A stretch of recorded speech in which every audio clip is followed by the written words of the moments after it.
ভাত খেতে খেতে আজকে তোমাদের সাথে রেসিপি শেয়ার করি। আজকের আয়োজনে ছিল করলা ভাজি, শুটকি, মলা শুটকি, ডিম ভুনা আর হচ্ছে মরিচ আর আচার নিয়েছি।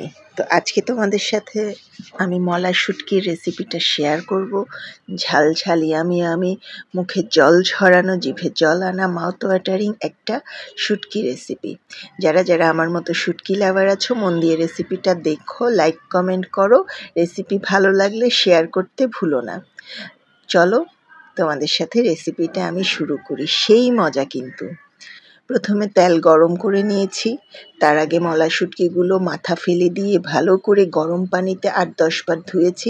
একদম ফুটানো পানিতে ভিজিয়ে রেখেছি বেশ কিছুক্ষণ। তারপরে পরিষ্কার করে কুসুম গরম জলে কয়েক দফা ভিজিয়ে ধুয়ে আবার ঠান্ডা পানি দিয়ে 8-10 বার। শুটকি আমি খুব বেশি করে ভালো করে ধুই, কারণ সবাই বলে যে নানা রকম জীবাণু থাকে, প্লাস হচ্ছে ঔষধ দেয় পোকা না ধরার জন্য। সেজন্য শুটকি লাভার হলেও আমি সচেতন থাকি শুটকিটা খুব ভালো করে পরিষ্কার করে নেবার জন্য। তেলের মধ্যে শুটকিটা ভেজে নিচ্ছি। এটা হচ্ছে দেশি বড় মলা শুটকিটা। দিয়ে দিচ্ছি 8-10টা কাঁচামরিচ। কাঁচামরিচগুলো ডিপে রাখা। তোমরা যারা আমার ভিডিও দেখো রান্না, তারা জানো আমি সারা বছরের জন্য যখন কাঁচামরিচের দাম কমে কাঁচামরিচ ডিপে রেখে দিই। ডিপ থেকে নামিয়ে জাস্ট তেলে দিয়ে দিয়েছি।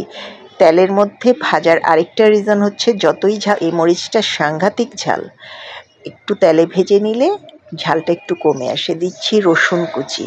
আজকে আমি কাঁচা পেঁয়াজ রসুন কুচি দিয়ে করছি। শুটকিতে সবসময় শুটকি মজা হওয়ার টিপসই হচ্ছে মরিচ, পেঁয়াজ, রসুন যত বেশি দিবা, যত বেশি কষাবা, যত বেশি নাড়াচাড়া করবা, তেলে ভেজে নিবা, যত বেশি একটু তেলতেলে করে রান্না করবা, ততই টেস্টি হয় এই রেসিপি।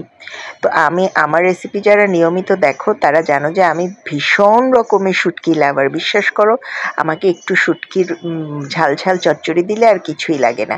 ভাজা জিরার গুঁড়ো নিয়েছি, সামান্য হলুদ আর লাল মরিচ, ঝাল মরিচ, এটা স্বাদ মতো লবণ দিয়ে দিলাম। তো এইখানে বলি, হলুদটা আমার নিজের করা বলে আমি একটু কম দিই। তোমরা যারা হলুদ বেশি খেতে ভালোবাসো আর একটু বেশি দিতে পারো। আর আমি শুটকিতে কোনো রকমের আর মশলা আপাতত দিচ্ছি না। আমার এটুকুনি ভাজা জিরার গুঁড়াটা দেই, ফ্লেভারের জন্য ভীষণ ভালো লাগে। তো মশলাটা ভাজা ভাজা করে নিয়েছি। এখন এই মশলাটা যেন পুড়ে না যায়, সেজন্য মশলাটার মধ্যে অল্প কিছু পানি দিবে। যদিও এই যে পেঁয়াজ সামান্য পানি ছাড়বে। আর আমি তো শুটকিটা দেখেছো ভীষণ করে ভাজা ভাজা করে নিয়েছি। এর মধ্যে একটু আলুও দিয়ে দিয়েছি।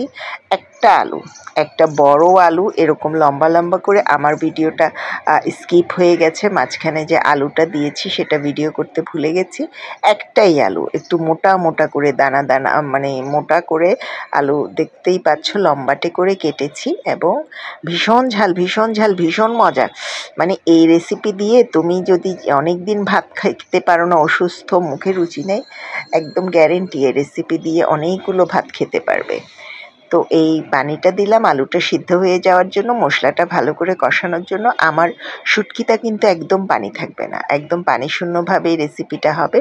তো সেই জন্য আমি কয়েকবার করেই জোশ দিয়ে নিচ্ছি। জোশ দেওয়া মানে হচ্ছে জাল দিয়ে নেওয়া, বারবার নেড়ে চেড়ে যেন লেগে না যায়। আর আমি শুটকিতে একটু তেল খাই। যারা আমার রান্না দেখো আমার শুটকির ওই তেলটুকুন দিয়েও ভাত মেখে খেতে মজা। শুটকির পাতিলটাও আমি কাচিয়ে খাই। শুনে ভাবছো আপুটা কি, অথচ আমি ভাত পরিমাণে খুব কম খাই। আমি যতটুকুনি খাই, আমার একটা মজার রান্না হলে আমার ওইটুকুনেই পেট ভরে যায়। যদিও দেখেছো আজকে অনেক কিছু নিয়েছি।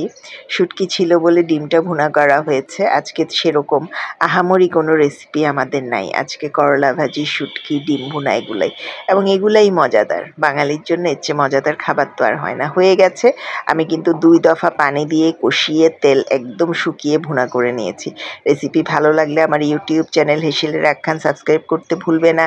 এতটুকুন পর্যন্ত যারা দেখেছো আমার ভালোবাসা নিয়েও টুক করে একটা ফলো দিয়ে যাও এবং শেয়ার করে দিও যদি ভালো লাগে তোমাদের এই রেসিপিটা। এবং একটা সুন্দর গঠনমূলক কমেন্ট করবে, সঙ্গে থাকবে, ভালোবাসা নিবে, যেন আমিও উৎসাহ পাই তোমাদের পোস্টে যেতে। সুন্দর একটা কমেন্ট পেলে মনটা খুব ভালো হয়ে যায়। এরকম ইয়ামি রেসিপি পেতে নোটিফিকেশন বাটনটা ফলো দিয়ে ফেভারিটে দিয়ে রাখো, তাহলে সবসময় পেয়ে যাবে। ভালো থেকো সবাই, সুস্থ থেকো। আল্লাহ হাফিজ।